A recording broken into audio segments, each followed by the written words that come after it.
Hi po sa inyong lahat and welcome back po sa aking YouTube channel. And for today's vlog, magluluto po muli tayo ng isa pang dish.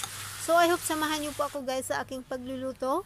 So meron po ako ditong 7 pieces of chicken wings and ito po yung ating gagamitin sa ating recipe for today. So hahatiin lamang po natin ito into half. Ayan. And kung bago po kayo sa aking channel at hindi pa po nakasubscribe, maaari nyo pong i-click yung subscribe button below. And pakiclick din po yung notification bell para ma-update po kayo or ma-notify whenever I have a new upload videos. And thank you so much. And ang recipe po natin for today is simple lamang po and konti lang yung mga ingredients na ating gagamitin and kayang-kaya naman po. It's a budget meal. So sana magustuhan nyo po. And sana mapanood nyo yung buong video hanggang sa huli po. Ayan, maraming salamat po. And kung may ideas po kayo or suggestions, pwede po kayong mag-comment sa baba. Ayan, thank you so much. And also, kindly likes and share po yung ating vlogs. Ayan, maraming salamat po sa inyong suporta and sa lahat po ng nanonood ng aking video sa ngayon. Maraming salamat po sa inyong lahat guys. Lalong-lalo na po sa lahat ng aking mga subscribers. Thank you so much po sa patuloy nyo pong pag-suporta o pagsubaybay sa aking YouTube channel. And thank you so much and ayan. Pagpalain po sana tayo ng Diyos. Ayan.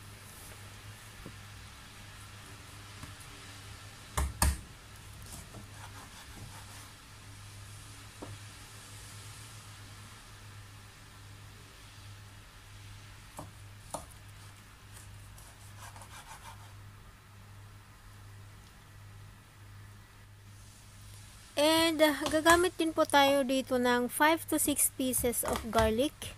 And didiktikin lamang po natin siya or pwede rin nyo pong i-chop or i-slice. Ayan, pwede din po. Depende po sa inyong klase ng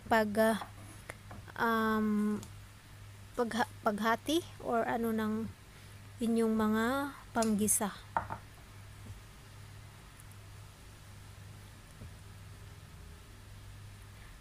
And then, gagamit din po tayo dito ng thumb size ng ginger. Mas masarap po kasi pagka hinahaluan natin ng luya or yung ginger ang ating niluluto. Aside sa antioxidant po yung ginger.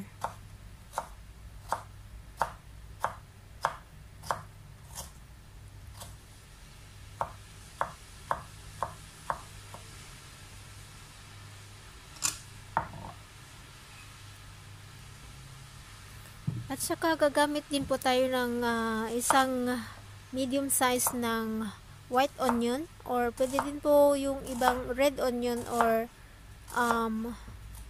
yellow onion. Pwede din po.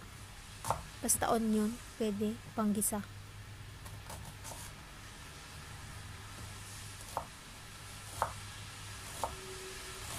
Ito po yung version ko ng pagluluto ng chicken wings.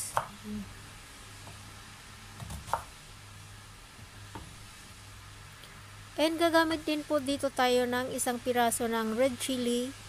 And optional lamang po ang red chili kung ayaw nyo po nung maanghang or kung mahilig po kayo sa maanghang, ayan, dadagdagan nyo po yung ay lalagay nyong chili pang pasarap.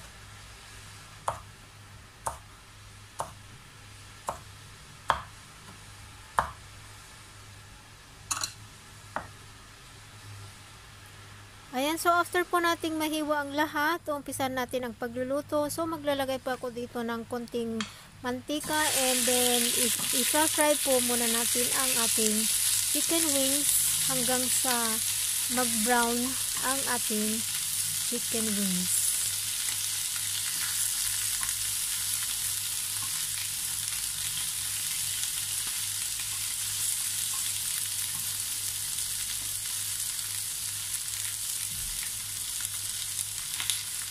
Ayan, then i-check po natin ito paminsan-minsan, saka po natin siya haluin para pantay po ang pagkaluto ng ating niluluto.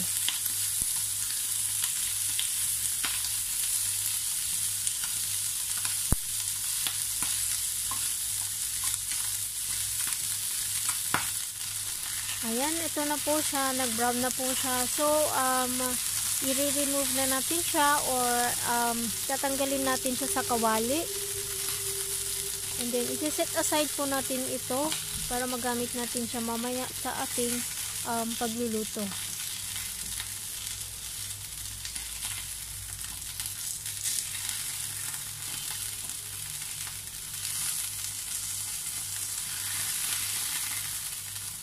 Ayan, so sa parehong kawali, dito natin igigisa ang ating sibuyas, ang ating ginger, ayan, and ang ating garlic.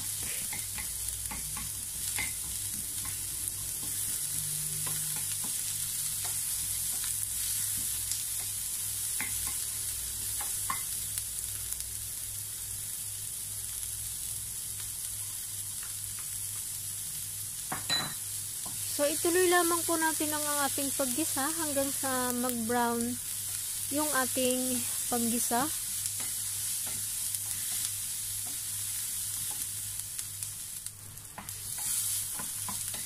So, ayan, okay na, nag-brown na siya. So, pwede na natin ilagay ngayon ang ating ampalaya or ang ating bitter gourd.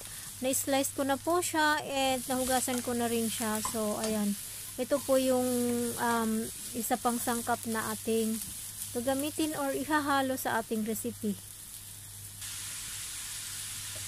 So, sa puntong ito guys, hindi po na-capture ng aking camera yung paglagay ko ng ibang sauce. So, naglagay po ako dito ng 1 tablespoon of oyster sauce and half teaspoon ng soy sauce.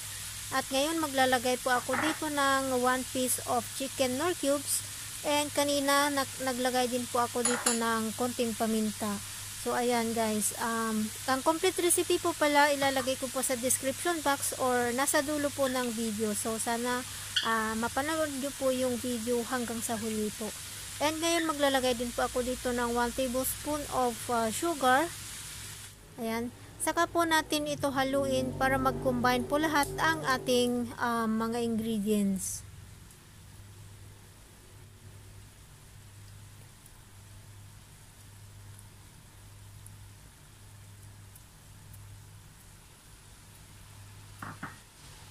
At pagkatapos takpan po natin and continue to cook for another 5 minutes para maluto po yung ating nilagay na gulay.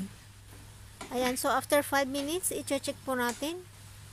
At saka po muli natin haluin para pantay-pantay po ang pagkaluto o pagka-absorb ng ating niluluto. And lastly, ilalagay na natin ang ating red chili. And ayan, continue stirring for 2 to 3 seconds. Ayan, so ito na po yung ating stir-fried chicken wings with ampalaya or chicken bitter gourd. Ayan pala. So ito po yung recipe ko guys. So I hope na nagustuhan nyo po guys. And maraming salamat po sa inyong lahat, sa lahat ng panonood, sa lahat ng suporta nyo guys. Especially po sa Team Suene family, sa patuloy nyo pong pagsuporta sa aming mga channel and of course sa lahat po ng aking mga subscribers. So ayan guys, nilipat na po natin ito sa serving plate and itry nyo po ito guys, napakasarap, napakasimple lamang po guys and I guarantee you guys, masarap talaga siya. And hindi po kayo magsisisi kung itry nyo yung recipe na ito. So ayan, thank you so much guys. So, ito po yung mga sangkap natin gagamitin. So, meron po tayong red chili. Optional lamang po ang chili. And garlic. Ginger. White onion. And ampalaya or yung bitter gourd. Na-slice ko na po siya. And of course, ang ating chicken wings. So, ayan po. Ito po yung mga ingredients natin.